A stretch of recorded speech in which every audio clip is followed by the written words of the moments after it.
Hey everyone, want to know how to deposit a check on Cash App? It's simple, fast, and convenient. Let's walk you through it step by step. First of all, open the Cash App on your phone and make sure you are signed in.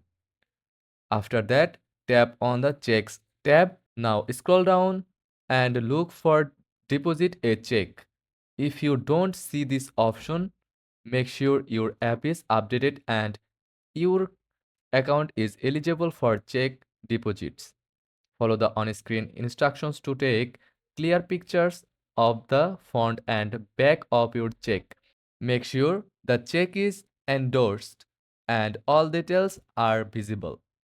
Once you have captured both sides, confirm the details and tap submit or continue.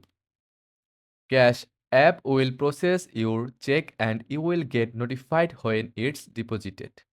And that's it. You have successfully deposited your check using Cash App. Easy, right? Thanks for watching and happy banking.